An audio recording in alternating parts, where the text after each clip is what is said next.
शिवाय। स्वस्ति श्री गणेशाय नमः।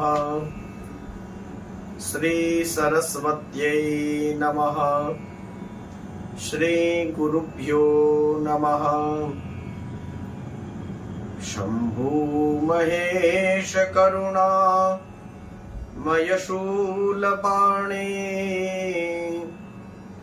काशी गौरीपते पशुपते पशुपाशनाशिन् काशीपते करुणया जगदेकदेका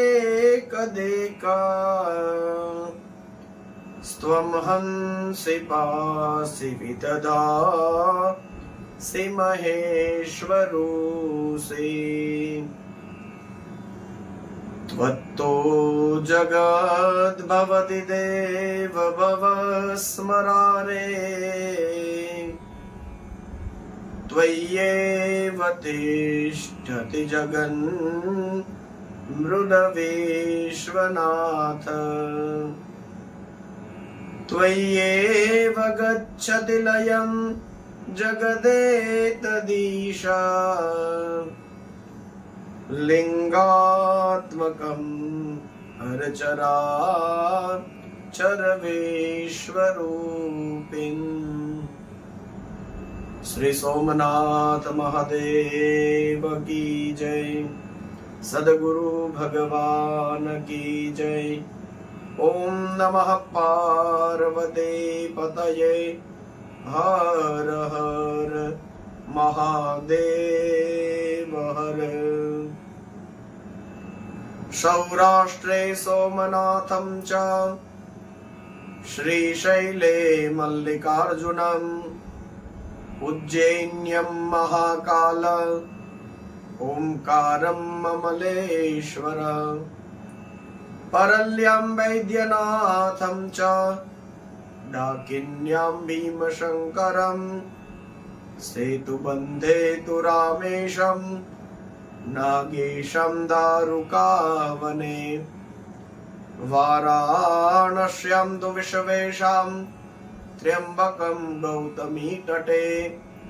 हिमालये तु केदारं दृश्मेशं च शिवालये। एतानि ज्योतिर्लिङ्गानि सायं प्रातः पठेन्नर सप्तजन्म कृतं पापं स्मरणेन विनश्यते। मृत्युञ्जय महादेव त्राहि मां शरणागतं। जन्म मृत्यु जरा व्याधि पीडितं कर्म बंधने। श्री सोमनाथ महादेव की जय। आप सभी को सस्नेह जय श्री कृष्णा, जय सिया राम। ओम नमः शिवाय। भगवान शिव की कृपा से उनका जो अनुग्रह हम पर है, ये अनुग्रह कृपा ही तो है कि श्रावण में यह शिव पुराण हमें कहने को और आपको सुनने को मिल रहा है। तो नित्य जो भी यह कथा को सुन रहे हैं, मैं तो मानता हूं कि भगवान शिव की कृपा उन पर है, तो नित्य यह कथा का लाभ ले रहे हैं। तो आइए भगवान के चरणों में, महादेव के चरणों में हमारी भक्ति और श्रद्धा और बढ़े, इसलिए भगवान के चरित्रों का दर्शन करते हैं। कथा प्रवाह आपको स्मरण में ही होगा, फिर भी बता दूं, भगवान शिव और पार्वती कैलाश में विहार कर रहे हैं और उस समय माता पार्वती ने भगवान शिव की दोनों आंखों के ऊपर अपने हाथ रख दिए। तो भगवान शिव के भाल से श्वेत बिंदु गिरा है और उससे एक बालक प्रकट हुआ है। बालक अंधा था, इसलिए उसका नाम पड़ा अंधक। अब भगवान शिव ने कहा कि देवी, यह तो आपके हिसाब से ही प्रकट हुआ है, तो आप ही इसका लालन पालन करिए, आप ही इसकी माता। तो इस तरह यह अंधक जो अंधकासुर है, तो इसकी कथा का हमने दर्शन किया था। तो पार्वती माता हृदय करुणा से आर्द्र हो गया और वे अपने पुत्र की तरह उसकी रक्षा करने लगी है। तो फिर यह कथा आती है आगे हिरण्याक्ष की। हिरण्यकशिपु और हिरण्याक्ष, जो हिरण्याक्ष पृथ्वी को रसातल ले गया था, उसी हिरण्याक्ष की कथा यहाँ शिव पुराण में आती है। लिखा है शिशिर ऋतु आई तो उस समय दैत्यराज जो हिरण्याक्ष है वह पुत्र की कामना से वन में गए हैं, और उस वन में जहां पर भगवान महादेव और पार्वती इस मंदराचल पर्वत पर जहां पर क्रीड़ा कर रहे थे, वहां पर हिरण्याक्ष आया है और संतान की कामना से फिर वह तपस्या करने लगा है। उसकी पत्नी ने बोला कि आप तप करो, और उसके मन में घोर तपस्या करने की बड़ी कामना हो गई और वह वहां पर आया है, तपस्या करने लगा है। मन में पुत्र प्राप्ति की कामना है। तो भगवान महेश्वर प्रसन्न हुए हैं उसके तप से। वरदान देने के लिए भगवान महादेव आए हैं और कहने लगे कि दैत्यनाथ, आपकी जो तपस्या है वह पूरी हुई है, तो फिर आप ये तप आगे क्यों कर रहे हैं? आपकी जो भी अभिलाषा है मैं उसको पूरी करने के लिए तैयार हूं। तुम मुझसे मांग लो, तुम्हें जो चाहिए वो मांग लो, मैं तुम्हें प्रदान करूंगा। तो दैत्यराज हिरण्याक्ष ने अनेक प्रकार से भगवान महादेव को नमस्कार किए और उनकी स्तुति करी है और कहा कि मेरे को कोई पुत्र, उत्तम पुत्र नहीं है, इसलिए मेरी इच्छा थी कि आप मुझे कृपा करके उत्तम बलशाली पुत्र को प्रदान करें। भगवान महादेव ने कहा कि वैसे तो तुम्हारे भाग्य में तुमसे उत्पन्न होने वाला पुत्र नहीं है, इसलिए हे हिरण्याक्ष, यह वरदान मैं तुम्हें नहीं दे सकता, लेकिन मेरे पास एक पुत्र है, वह मेरा ही है और उसका नाम अंधक है, तो उसको मैं तुम्हें दे दिए देता हूं और उसी को तुम पुत्र के रूप में पसंद कर लो। तो फिर हिरण्याक्ष प्रसन्न हुआ है और उसने जो भगवान महादेव ने वह अंधक असुर जो था उसको पुत्र के रूप में दिया भगवान ने, तो हिरण्याक्ष ने स्वीकार किया और इसके बाद में महामनस्वी दैत्य जो है वह परम प्रसन्न हुआ है और फिर भगवान महादेव की स्तोत्रों से पूजा करी है, परिक्रमा करी है और फिर अपने राज्य में चला गया। भगवान महादेव के पास से पुत्र पा करके वे बहुत प्रसन्न हुआ है, आनंदित हुआ है। बाद में वह प्रचंड पराक्रमी दैत्य जो है वह संपूर्ण देवताओं को जीत करके पृथ्वी को अपने देश रसातल में ले गया। तो फिर भगवान विष्णु ने वराह का रूप लिया है और फिर उसका उद्धार किया है। तो अंधकासुर को जब उसका पिता हिरण्याक्ष नहीं रहा तो असुरों के राज्य पर उसका राज्याभिषेक करा। इसके बाद में फिर वह हिरण्यकशिपु जो था उसका भाई हिरण्याक्ष का, वह तपस्या करने लगा और ब्रह्मा जी को प्रसन्न किया। और फिर ब्रह्मा जी ने कहा कि वरदान मांगो, तो फिर उसने भी वही मांगा कि मैं मरूं नहीं। तो ब्रह्मा जी ने कहा कि ऐसा तो नहीं हो सकता, तुम अपनी कोई मृत्यु निश्चित कर लो, चुन लो कि इससे न मरूं, इससे न मरूं। तो फिर कथा प्रसिद्ध है, आप सब जानते हैं। हिरण्याक्ष ने क्या मांगा? बोले अंदर, घर के अंदर न मरूं, बाहर न मरूं, ऊपर आकाश में न मरूं, नीचे न मरूं, मनुष्य से न मरूं, पशु से न मरूं, देवताओं से न मरूं, लोहे से न मरूं, काष्ठ से न मरूं। तो इस तरह से वो सब जो था वो उसने मांग लिया। और फिर अंत में यह भी कहा कि ब्रह्मा जी, आपके बनाए हुए किसी से मैं न मरूं और आपसे भी न मरूं। तो फिर ब्रह्मा जी को तथास्तु ही कहना था, वह कह करके तथास्तु कह करके चले गए। अब तो जब उसे वरदान प्राप्त कर लिया है और अब तो उसे लग गया कि मैं अवध्य हो गया हूं, अब मैं मरूंगा नहीं। तो जो अपनी मृत्यु को भूलता है वह पाप करता है। तो इसी तरह से हिरण्यकशिपु के अत्याचार बहुत बढ़ गए। तो शिव पुराण में यहाँ लिखा है कि भगवान ऋषि नारायण ने प्रकट होकर के उस हिरण्यकशिपु का वध किया है। तो थोड़ी सी उसकी भी कथा बताई है, और फिर प्रहलाद को राज्य की प्राप्ति हुई है उसकी कथा है।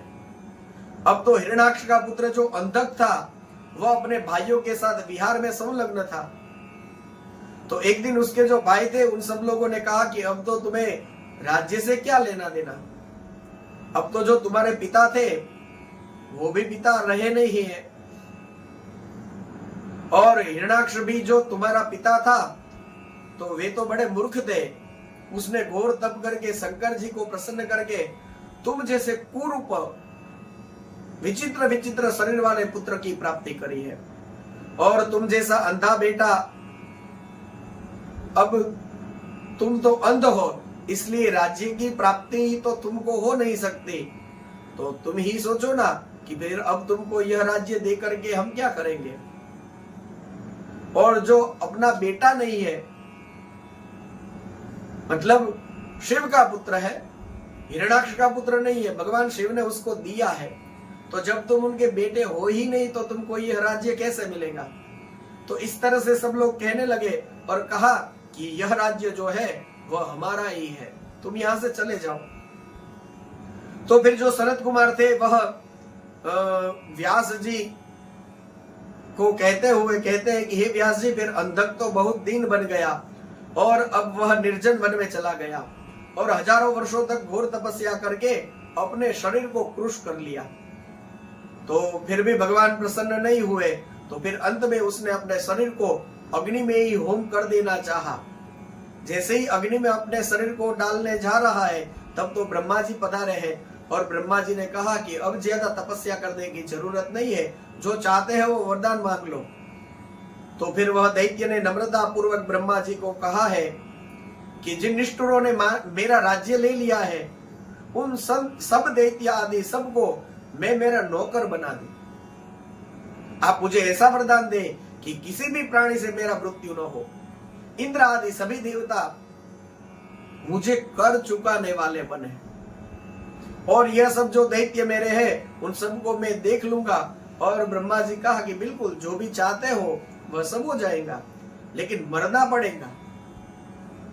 तो इसलिए तुम जो भी शर्त रखनी हो वह कह दो। तो फिर अंधक ने सोचा और कहा कि संसार में कई प्रकार की स्त्रियां होती है, तो उन सभी स्त्रियों में कोई रत्नभूता नारी जो मेरी भी जननी हो, मेरी मां के समान हो, उसमें राक्षस भाव के कारण यदि मेरी मां में ही मुझे काम भाव मोह भाव उत्पन्न हो जाए तो फिर मेरा नाश हो जाए। ब्रह्मा जी ने कहा ठीक है, तुमने जो भी मांगा है वह सब मिलेगा।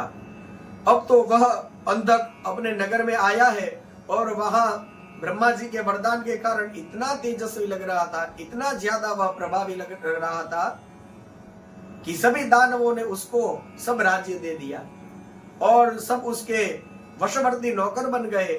अब तो वह स्वर्ग को जीतने के लिए गया और इंद्र को भी अपना टैक्स चुकाने वाला बना दिया। विभिन्न पर्वतों और नदियों रमणियों के स्थान पर एक दिन वह विहार करने लगा। दैत्यराज अंधक हमेशा दुष्टों का संग करता था और इस वजह से उसकी बुद्धि भी फिर घूम गई थी, क्योंकि कथा को उसकी मृत्यु तक भी ले जाना है। और तभी जाके भगवान महादेव के हाथों उसका उद्धार हुआ। ये बात आगे आएंगी। तो कुछ करके पुराणों की कथा इस तरह से लिखी गई है कि वो कितना भी भक्त था लेकिन उसने दुष्टों का संग किया तो फिर उसका मृत्यु निश्चित है, क्योंकि दुष्टों का संग करने से उसकी बुद्धि बिगड़ेगी और फिर उसकी मृत्यु आएगी।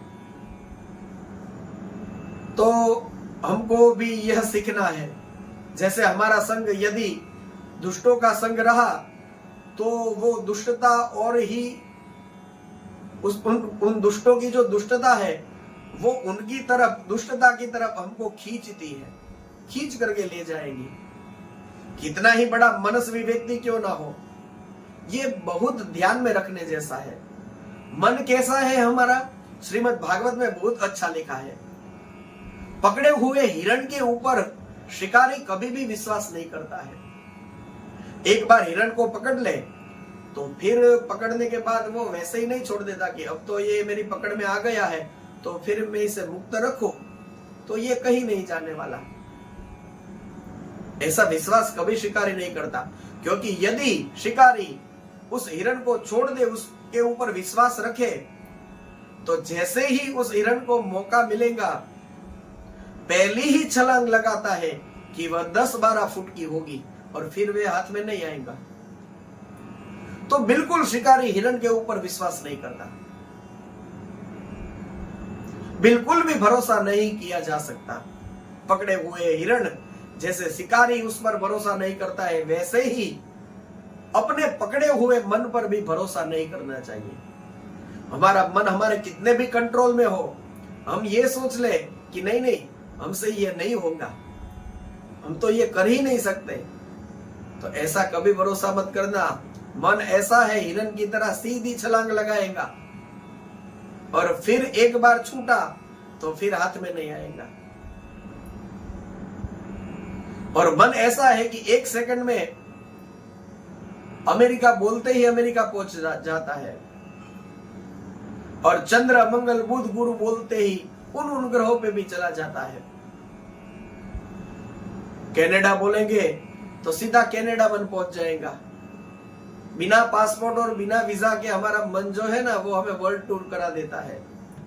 और कई बार तो ऐसा होता है कि हमारे मन में जो हमने देखा भी नहीं है उस सृष्टि की कल्पना मन में कर लेते हैं, जो नहीं देखा है उसकी भी कल्पना कर लेते हैं, तो फिर मन कितना शक्तिशाली है। तो इसीलिए तो इसको भयंकर देव के रूप में भागवत में वर्णित किया गया है। ये मन कैसा है, बोले ये भयंकर देव है, तो इसका कोई भरोसा नहीं है। इसलिए तो हमारा खान पान सात्विक हो, हमारा पहनावा सात्विक हो, हम जिन लोगों की कंपनी में बैठते हैं वे सात्विक हो। अब कई लोग ऐसा कहते हैं कि भाई काम धंधे के हिसाब से ऐसे लोगों से मिलना पड़ता है, ठीक है, लेकिन प्रयोजन पूरा होते ही वहां से खड़े हो जाना, ये तो आपको आना चाहिए। फिर वो कुछ नहीं पीने जैसा पीते हैं और आपको भी पीना पड़ता है, वो नहीं खाने जैसा कुछ खाते हैं, आपको भी खाना पड़ता है। तो ऐसा पैसा कमा करके करना भी क्या है। यदि ऐसी कंपनी है तो इसको छोड़ देना, इतनी हिम्मत तो दिखाओ। अपना गौरव तो कुछ होना चाहिए कि आप कौन हो, आप किस घर से आते हो, आपके संस्कार परिवार के क्या है। कहीं ना कहीं हमारे मन की जो निर्मलता है तो वो इसमें काम उसमें होती है। हमारे मन की निर्मलता यहां दिखाई देती है। और या फिर हमारे पैसों का लोभ, या हमारे ही मन में कुछ बहानेबाजी करने वाली वृत्ति, ये सब कुछ आ जाता है। इसके अलावा ये हो ही नहीं सकता। या तो हम हमारे मन को मना लेते हैं कि नहीं नहीं ऐसा नहीं, ऐसा था इसलिए मैंने ऐसा किया, तो वो हम भी जानते हैं, बोलते हैं, लेकिन हमारा मन भी जानता है कि नहीं हमको ही करना था ऐसा, तो फिर मन मना लेते हैं। तो बहानेबाजी करने वाली वृत्तियां ये सब कुछ आ जाती है। तो इसके अलावा ये हो ही नहीं सकता, क्योंकि कुछ इधर उधर का करना ही पड़ता है, कुछ अनाचार करना ही पड़ता है, और तब जाकर के ही हम बाजार में सफल होते हैं। लोग कहते हैं कि भाई बिजनेस में कुछ गलत इधर उधर का कुछ करना पड़ता है, तो ये बात बिल्कुल भी सच नहीं है। जो लोग ऐसा बोलते हैं कि भाई बाजार में सफलता पाने के लिए कुछ अनाचार भी करना पड़ता है, तो कर लेते हैं, तो ऐसा बिल्कुल स्वीकार किया नहीं जा सकता। क्योंकि दुनिया में ऐसे लोगों के अलावा भी बहुत बड़े बड़े बिजनेसमैन हैं जिसके सामने ये बोलने वाले लोग तो चींटी के समान है, बड़े बड़े हाथी है। और जब तक अपने भगवान को उनका स्मरण नहीं करते वे घर से बाहर पैर भी नहीं रखते। ऐसे कई बिजनेसमैन बड़े बड़े हैं, पैसे वाले लोग हैं। तो यदि आप देखेंगे कि भाई पैसा आ जाए तो फिर इस तरह से रहना चाहिए, लाइफस्टाइल ऐसी होनी चाहिए, फिर इस तरह से रहना, ऐसा कुछ नहीं है। जैसे है वैसे ही रहना चाहिए, क्योंकि हमने देखा है और आपने भी देखा होगा। अभी मैं नाम तो नहीं बोलूंगा, लेकिन मैं जो बात कर रहा हूं उससे जो आप समझदार हो तो समझ जाएंगे कि इतने बड़े उद्योगपति है, बिजनेसमैन है, दुनिया में नाम है जिसका। अब हमारे यहाँ कोई शादी ब्याह का फंक्शन होता है तो हम फिर वो विधि विधान या पूजा पाठ इत्यादि जो कुछ होता है उसको हम महत्व नहीं देते, और बाकी की जो प्रवृत्ति होती है वह हम करते रहते हैं। लेकिन दुनिया में जिसका नाम है ऐसा बिजनेसमैन, जब उसके यहाँ ऐसी कोई परंपराएं, विधि विधान या कुछ धार्मिक प्रवृत्ति होती है तो हमने देखा है, आपने भी देखा होगा, क्योंकि बड़े लोग हैं इसलिए टीवी पे तो आता ही हो तो रहता है। तो आपने भी देखा होगा कि वो विधि विधान को और पूजा पाठ को आगे रखते हैं। बाकी की जो नौटंकियां हम करते हैं ना, और हम समझते हैं कि हम पैसे वाले हैं और पैसे वाले लोग ऐसा करते हैं, तो ये नौटंकी है और कुछ नहीं है। तो ऐसे बड़े बड़े बिजनेसमैन हैं जो भगवान को पहले आगे रखते हैं, महत्व देते हैं, और घर से बाहर जाते हैं तो भगवान का स्मरण किए बिना जाते भी नहीं है। तो ये सारी जो बातें हैं ये अपना मन मनाने के लिए हम लोग करते हैं। ऐसे कई बड़े बड़े अफसर देखे होंगे, आपने सोशल मीडिया में कई पोस्ट देखी भी होंगी शायद। ये नेवी में जो लोग अफसर बड़े बड़े काम करते हैं वो भी अपनी संध्या पूजा वहां पे करते हैं, और शिप पर जाते हैं तो डॉक के ऊपर खड़े रह करके वो सूर्य को जल अर्घ्य अर्पण करते हैं। वहां पर भी सेवा पूजा करना, धोती पहनना, वह डेक पर खड़े रह करके भी सूर्य नारायण को अर्घ्य देते हैं। ऐसी तस्वीर, ऐसा चित्र आपने शायद देखा होगा, मैंने देखा है सोशल मीडिया में। तो बिल्कुल अपने धर्म को संभालना अपने हाथ में है। दुष्टों का संग करेंगे तो वैसा ही होगा। और सात्विक पहनावा, सात्विक खाना पीना, सात्विक लोगों के साथ बैठना,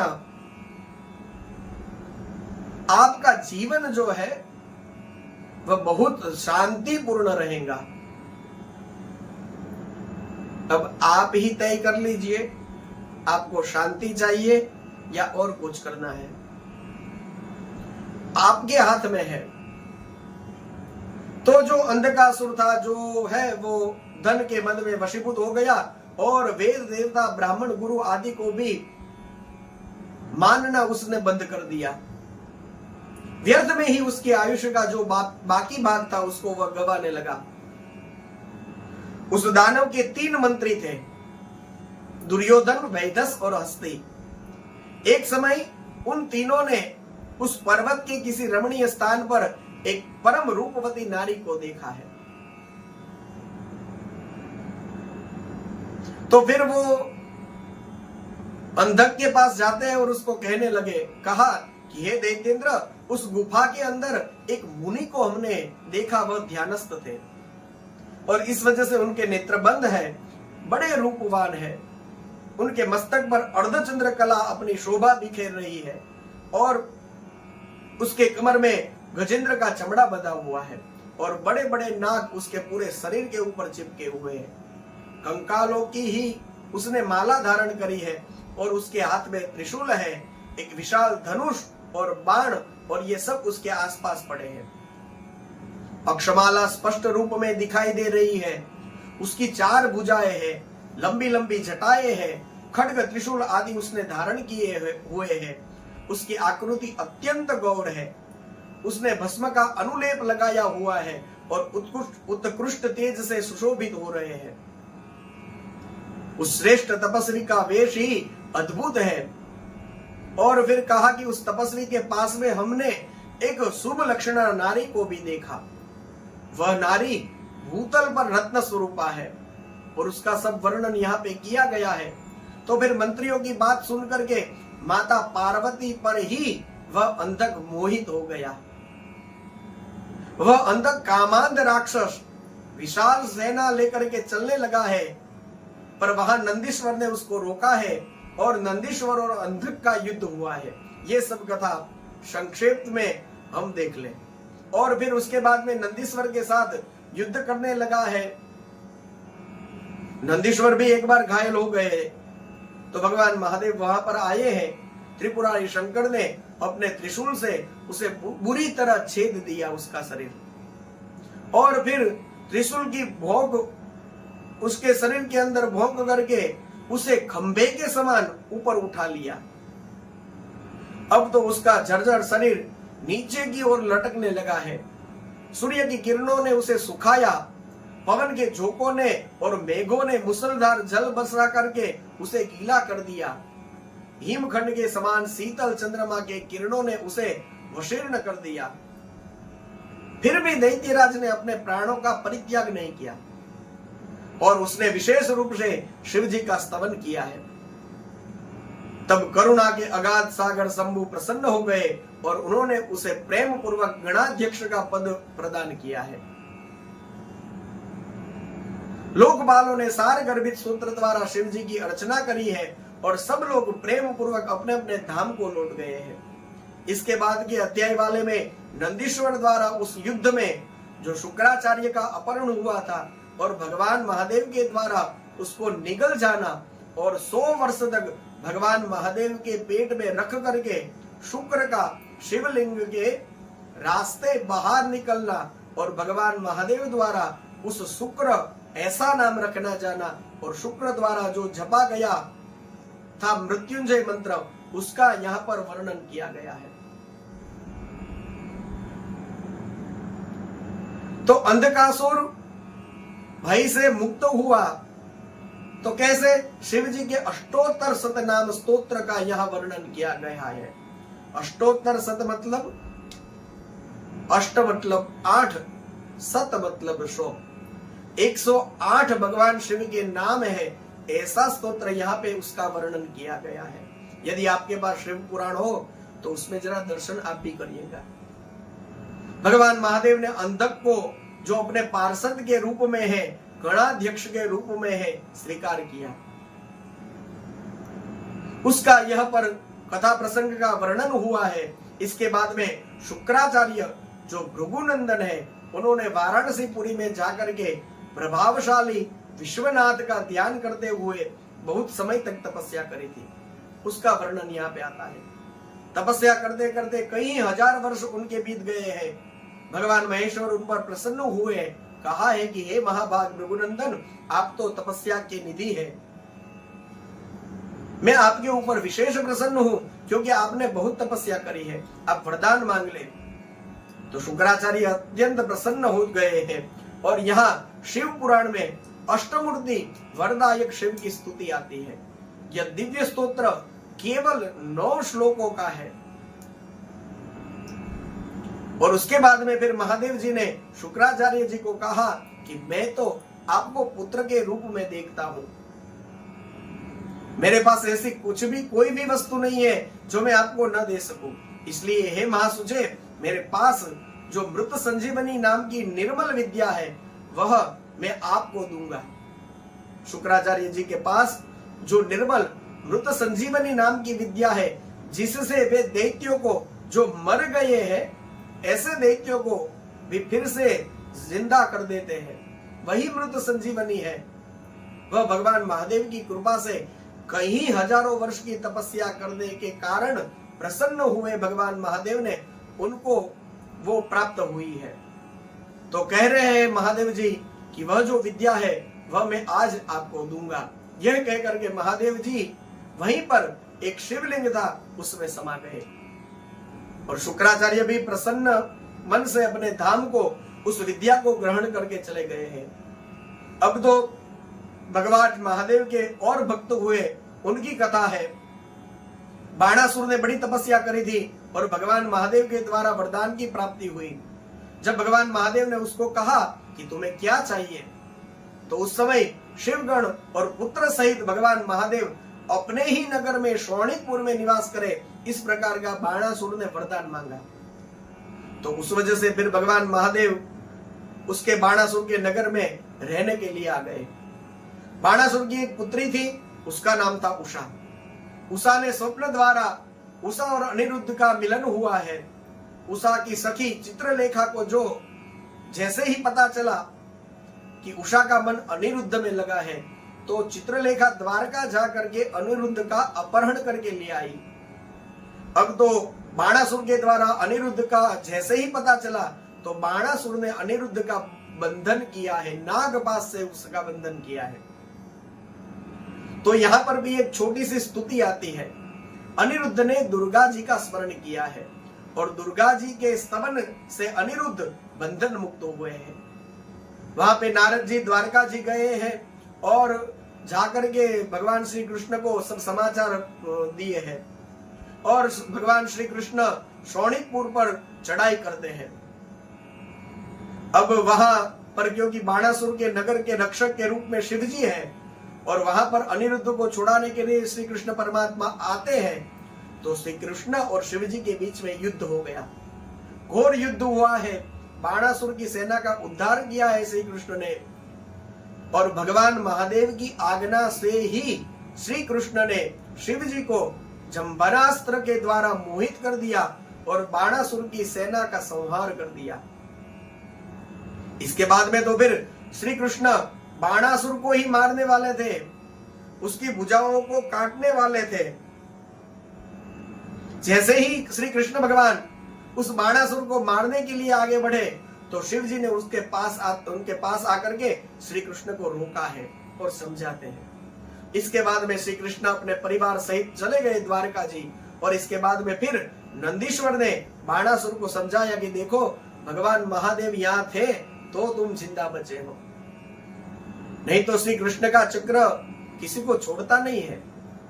इसलिए आदि शंकर में अपना मन लगाइए और संपूर्ण जगत के आदि गुरु शंकर भगवान में मन लगा करके आप दिव्य महोत्सव करिए। तो फिर बाणासुर ने भगवान महादेव को प्रसन्न करने के लिए वह नाचने लगा है और महादेव को प्रसन्न करता है। महान नृत्य और शिव जी प्रसन्नता में बैठे हैं। उस समय रुद्र ने फिर कहा बाणासुर को कि वैसे तो मैं तुम पर हमेशा प्रसन्न हूं, लेकिन आज विशेष प्रसन्न हूं। हे बाणासुर, तुम्हारे इस महान नृत्य से प्रसन्न हुए मुझसे तुम कुछ भी मांग लो। तो उस समय दैत्यराज बाण ने कहा कि मेरे में जितने भी घाव लगे हैं इस युद्ध के कारण, वो सब शांत हो जाए और बाहु युद्ध में मेरी जो क्षमता है वो वैसी की वैसी बनी रहे। मुझे अक्षय गण नायकत्व का प्राप्त हो और शोणितपुर में मेरी जो बेटी उषा है, जिसका अनिरुद्ध के साथ विवाह है, उसका जो बेटा हो, उसी का राज्य सब राज्य हो, आदि आदि आप मुझे वरदान दें। वैसे तो क्या बाकी था, इसलिए फिर छोटे छोटे वरदान मांग लिए। भगवान महादेव ने कृपा पूर्वक सब वरदान दे दिए हैं और इसके बाद में एक गजासुर नाम का असुर था। गजासुर, तो उसने भी तपस्या करी है। ये महिषासुर का ही पुत्र था। तो गजासुर ने जैसे ही जाना कि देवताओं की प्रेरणा से देवी ने ही मेरे पिता को मारा है, तो बदला लेने की भावना से उसने घोर तपस्या करी। फिर ब्रह्मा जी की तपस्या करी थी, तो ब्रह्मा जी उसके सामने प्रकट हुए और प्रार्थना अनुसार उसको वरदान दिया है। तो गजासुर ने मांगा कि काम को जो भी वश होने वाला प्राणी है वो मुझे नहीं मार सकता। तो फिर उसने यह वरदान प्राप्त करके ऐसा मान लिया कि अब तो मैं कभी नहीं मरूंगा।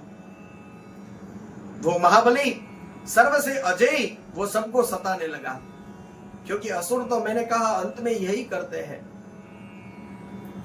शक्ति आ जाए हमारे पास तो उसका दुरुपयोग नहीं करना चाहिए, लेकिन ये असुर है, अंत में यही करते हैं। जब वरदान मिल जाए तो सभी देवता भगवान महादेव के पास गए और कहा कि महाराज जो भी काम वासना से वशीभूत हो जाता है तो इस गजासुर को मार नहीं सकता। इसलिए आप जाइए, क्योंकि आप तो काम विजयी है, आपने कामदेव को जला दिया है, इसलिए आप जाइए, घोर युद्ध में उसको हरा करके फिर आप उसको मार दीजिए। भगवान महादेव देवताओं का काम करने के लिए तैयार हुए हैं और घोर युद्ध किया है उस गजासुर के साथ, और उसको हरा करके उन्होंने अपने उस त्रिशूल में उसको पिरो दिया है। तो भगवान महादेव का फिर जो गजासुर था वह भी भगवान महादेव का स्तवन करने लगा, जैसे वो अंधकासुर ने किया था। तो अंधकासुर की तरह इसने भी स्तवन किया है। तो फिर भगवान महादेव उस पर भी जैसे प्रसन्न हुए थे अंधकासुर के ऊपर, वैसे ही इस पर भी प्रसन्न हो गए। प्रसन्न हुए भगवान महादेव, तो भगवान महादेव की प्रसन्नता कोरी नहीं होती जी, ये भी एक नियम है। यदि आप प्रसन्न होते हैं, आप जिससे भी प्रसन्न होते हैं, तो उसको आप कुछ न कुछ देते हैं।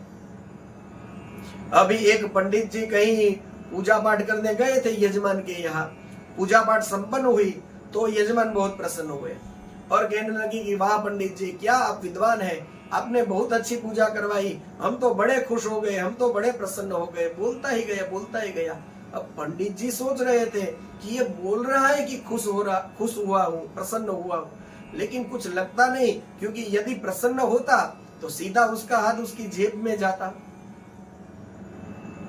ये दक्षिणा तो दे नहीं रहा और कहीं बोल ही जा रहा है बहुत प्रसन्न हुआ, बहुत खुश हुआ, बहुत खुश हुआ।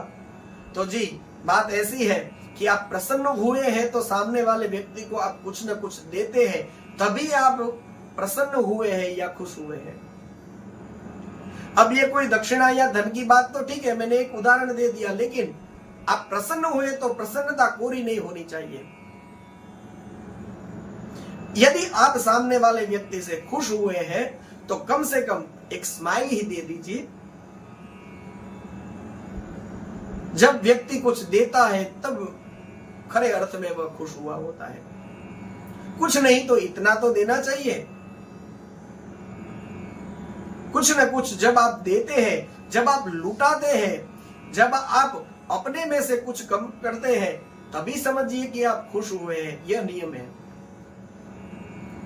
कुछ नहीं होगा तो व्यक्ति ऐसे ही स्माइल दे देगा, जैसे मैंने कहा कि मुस्कुरा देंगे उसके सामने। तो इस तरह से भी कुछ दिया तो भगवान महादेव का तो ऐसा है कि उन्होंने जो प्रसन्नता है वो कोरी प्रसन्नता नहीं है। तो भगवान महादेव जी ने उसको भी कहा कि जो चाहिए वरदान मांग लो। अब वो त्रिशूल में लटक रहा है और भगवान महादेव ने कहा कि वरदान मांगो। तो उसने कहा कि महाराज ये हाथी का मेरा, क्योंकि गजासुर, मैंने कहा गज मने हाथी, तो हाथी का शरीर, ये मेरा जो चर्म है उसको आप हमेशा के लिए धारण करिए और दूसरा एक वरदान दे, क्योंकि उस मेरे चर्म को आप धारण करेंगे तो फिर आपका नाम कृतिवास ऐसा होगा, तो आप इसको भी स्वीकार करिए। तो भगवान महादेव ने उसके गजासुर के चमड़े का स्वीकार किया है। वो हाथी का चमड़ा पहनते हैं, इसलिए भगवान महादेव जो है वो कृतिवासा कहलाते हैं। तो प्रेम से तथास्तु कहा है। इस तरह से भगवान महादेव अवधर्मानी जो कहे जाते हैं, उसके कारण ऐसी ऐसी कथाएं भी यहाँ है। भक्त जो मांगे वो भगवान महादेव उनको दे दे।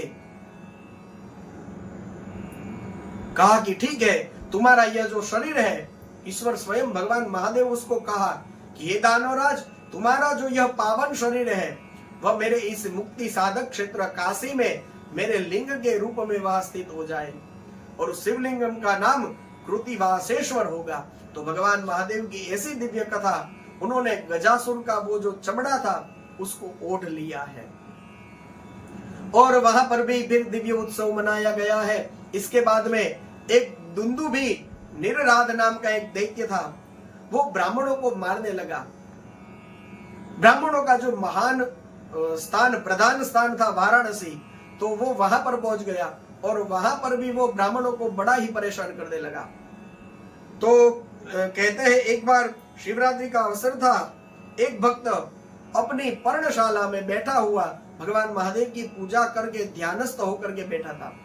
अब ये दुंदुभी निरराध नाम का जो राक्षस था वो वन में वनचर बन के,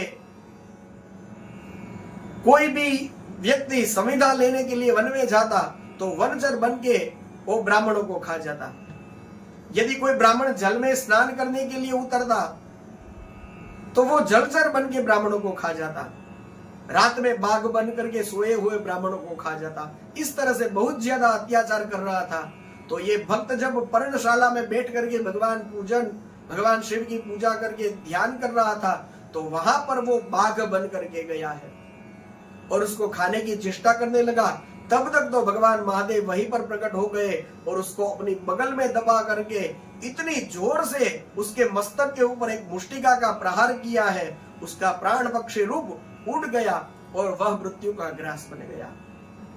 जय जयकार हुआ है, सभी लोगों ने उनके चरणों में पड़ गए हैं और स्तुति करने लगे हैं। इसके बाद में फिर भगवान महादेव का और एक चरित्र बताया गया है। विदल और उत्पल नाम के दो दैत्य थे। एक समय नारद जी ने जैसे ही पार्वती की प्रशंसा करी तो उन दैत्यों ने मन में पार्वती का अपहरण करने की बात आ गई। तो पार्वती अम्बा एक दिन गेंद उछाल करके खेल रही थी, तो वहां जाकर के वे दोनों आकाश में विचरण करने लगे। अब उनका मन बहुत चंचल हो गया। वे दोनों पार्वती अम्बा के गणों के रूप लेकर के अंबिका के निकट आ पहुंचे और जैसे ही नजदीक आए तब तक तो दुष्टों का संहार करने वाले भगवान महादेव ने अवहेलना पूर्वक उनकी ओर देख करके नेत्रों से प्रकट हुई चंचलता के कारण उन दोनों को तुरंत पहचान लिया। जी, उन दोनों दैत्यों ने पार्वती अम्बा के गण का रूप लिया था। तो हम ऐसा सोच सकते हैं कि वो तो भगवान महादेव है, वो तो किसी को भी पहचान लेते हैं, लेकिन इंसान को, व्यक्ति को पहचानना हो तो उसकी आंख से जाना जाता है। सामने वाले की आंख में आप देखिए, उसके मन में जो भाव चल रहा होगा उसकी आंखों से पता चल जाएगा कि ये व्यक्ति कैसा है। तो भगवान महादेव ने उन दोनों की आंखों की चंचलता को देखा और उसके कारण जान लिया और उस समय सर्वस्वरूपमयी महादेव दुर्गति नाशिनी दुर्गा को कटाक्ष के द्वारा यह सूचित कर दिया कि ये दोनों दैत्य है, तो उसका उद्धार होना चाहिए। परमेश्वर शंकर के उस नेत्र संकेत को देवी माता तुरंत समझ गई और पार्वती माता ने वही जिस गेंद से वे खेल रही थी, एक ही साथ दोनों पर जैसे ही जोर से प्रहार किया है और प्रहार करते ही इतना जोर से वह गेंद उनको लगी है कि महाबली वो दोनों दुष्ट दैत्य वो चक्कर आकर के दोनों पृथ्वी पर गिर पड़े हैं। जैसे बहुत जोर से हवा चले और पक्के केले के दो खंभे गिर जाए, इस तरह से दोनों गिर गए हैं। अब तो शिव जी यह विचित्र चरित्र कि जो वो गेंद थी वह भी एक शिवलिंग के रूप में वहां पे प्रतिष्ठित हो गई। यह भगवान महादेव की ही लीला है कि जो वो गेंद थी वो वहां पे शिवलिंग के रूप में प्रतिष्ठित हुई।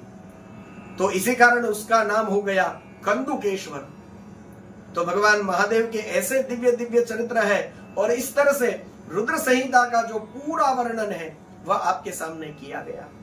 रुद्र संहिता का 5वां खंड जो युद्ध खंड है वो भी पूरा होता है और विद्येश्वर संहिता के बाद में दूसरी जो यह रुद्र संहिता है शिव पुराण की सबसे बड़ी संहिता है। तो इसका भी यहाँ पर विराम होता है। कहते हैं ब्रह्मा जी ने कहा नारद जी को कि हे मुनि सत्तमा, यह जो रुद्र संहिता है वह शिव जी को सदा परम प्रिय है, भोग और मुक्ति दोनों देने वाली है।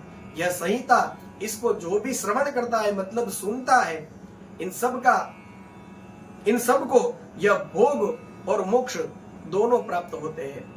ब्रह्मा पुत्र नारद जी ये भगवान महादेव के उस उत्तम यश को सुनकर के कृतार्थ हो गए हैं और भगवान के संपूर्ण चरित्रों में प्रधान और कल्याणकारक यह दिव्य संवाद जो है वो शिव पुराण में कहते हैं कि मैंने आपके सामने वर्णन किया, अब आप और क्या सुनना चाहते हैं। यहीं पर रुद्र संहिता का युद्ध खंड भी और रुद्र संहिता की भी समाप्ति होती है। आज के सत्संग को हम यही विराम देंगे। शायद आज थोड़ा कम चला है तो समय की थोड़ी फेरफार चलती रहेंगी, कभी ज्यादा होगा कभी कम होगा, लेकिन आज के सत्संग को क्योंकि यहाँ जो खंड पूरा हो रहा है तो फिर आगे चलेंगे तो फिर टाइम बढ़ जाएगा, तो इस हिसाब से आज यहाँ रुकना पड़ेगा। तो आज की कथा को हम यहाँ विराम देते हैं। यहाँ तक कथा का क्रम ले जाना है, इस वजह से इस तरह से मैं यहाँ पे इसको विराम दे रहा हूँ। आप सबने समय दिया, इसके लिए आपका भूरी भूरी धन्यवाद करता हूँ। आइए भगवान महादेव के स्मरण के साथ भगवान महादेव के कुछ शिव नाम गुणगान गाए और आज की कथा को हम विराम देते हैं। ओम नमः शिवाय, ओम नमः शिवाय, हर हर भोले, नमः शिवाय, ओम नमः शिवाय, ओम नमः शिवाय, हर हर भोले, नमः शिवाय। गंगाधराय शिव गंगाधराय, हर हर भोले, नमः शिवाय। गंगाधराय शिव गंगाधराय, हर हर भोले, नमः शिवाय। ओम नमः शिवाय, ओम नमः शिवाय, हर हर भोले, नमः शिवाय।